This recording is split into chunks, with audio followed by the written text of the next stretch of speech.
Olá, crianças, tudo bem? Professor Danilo que está falando. Hoje a nossa aula vai ser, primeiramente, voltada para a correção das nossas atividades que foram solicitadas na aula anterior, certo? Então, a primeira atividade que nós vamos corrigir é a página, da página 436. Eu estou gravando esse vídeo para correção, tá?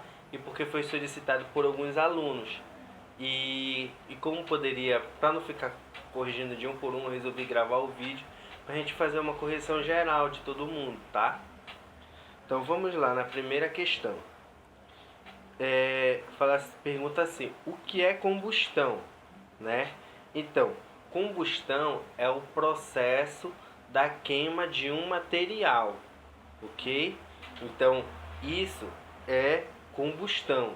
O conceito de combustível é diferente, isso que a gente já vai ver ali na outra atividade, certo?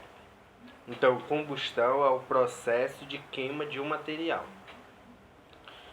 Que gás é fundamental para que haja a combustão, né? Sem ele não vai existir a combustão. É o gás oxigênio, certo? Terceira questão. Quanto mais abanamos o fogo, mais forte ele fica. Isso acontece por quê? Então, qual é das duas alternativas? É a primeira alternativa.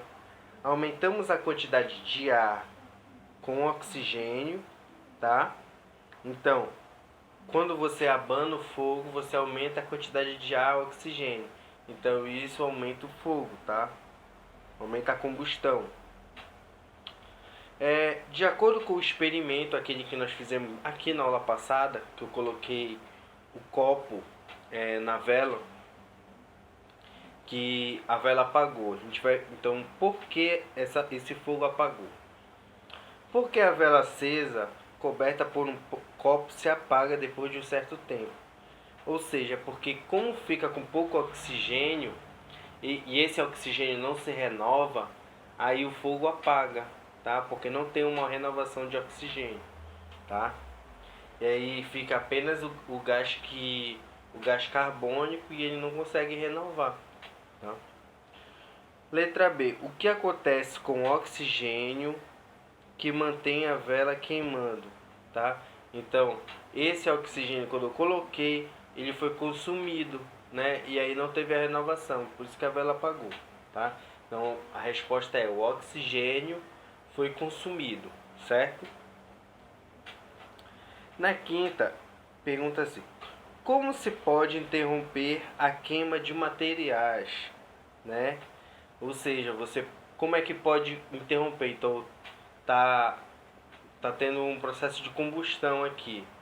Se eu parar o gás oxigênio, vai parar a queima, né? Ou se eu injetar outro tipo de gás que não seja oxigênio, se for gás carbônico ou outros gases, se for gás carbônico vai apagar, tá?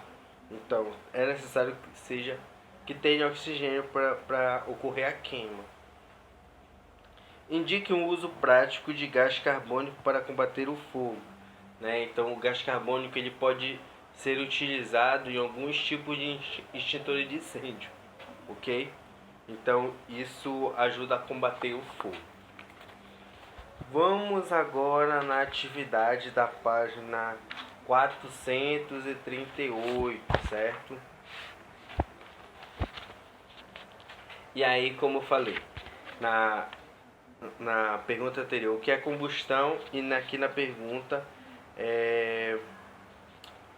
como a luz e o calor produzidos na combustão são aproveitados pelos seres humanos. Então, a gente pode utilizar para iluminar, né? Para acender velas, lamparina. Então, pode ser para aquecer, cozinhar, movimentar veículos, né? Que a gente utiliza o processo de combustão, né? Para amolecer e fundir metais, ok? E para a fabricação de objetos, certo? O que é combustível? Como falamos, aqui ele perguntou: o que é combustão? É o processo de queima de um material. Aqui, o que é combustível? Combustível é a queima de qualquer substância que libera energia, certo? Então, se uma substância queimou e liberou energia, já é considerado um combustível, tá? O que é comburente? Comburente é a substância que alimenta a combustão, ok? Nesse caso seria o que? O oxigênio, ele que alimenta a combustão, tá? E o calor inicial é aquele que vai dar o início na combustão. Pode ser um fósforo, pode ser um isqueiro, pode ser uma faísca, pode ser um raio, tá? Então, é o calor inicial que vai gerar a combustão, tá? Terceira questão. Que tipo de combustível é o gás de cozinha, tá? Então ele não é apenas gasoso, ele também é líquido, tá? Então o gás de cozinha, ele é uma parte líquida e uma parte gasosa, certo? Onde é utilizado o gás hidrogênio? O gás hidrogênio ele é utilizado como combustível dos foguetes, tá? Dê 2 exemplos de cada tipo de combustível e escreva onde ele pode ser utilizado. Então, os combustíveis sólidos, tá? Lenha e carvão. Então, eles podem ser utilizados em caldeiras, padarias, restaurantes, tá? Combustíveis líquidos: álcool, gasolina, óleo diesel, querosene, né? Eles podem ser utilizados em transportes, no automóvel, no trem, navio e aviões, né? São nos nossos meios de transporte, eles necessitam desses tipos de combustíveis, ok? Agora a gente vai dar início à nossa aula sobre o efeito estufa, correto?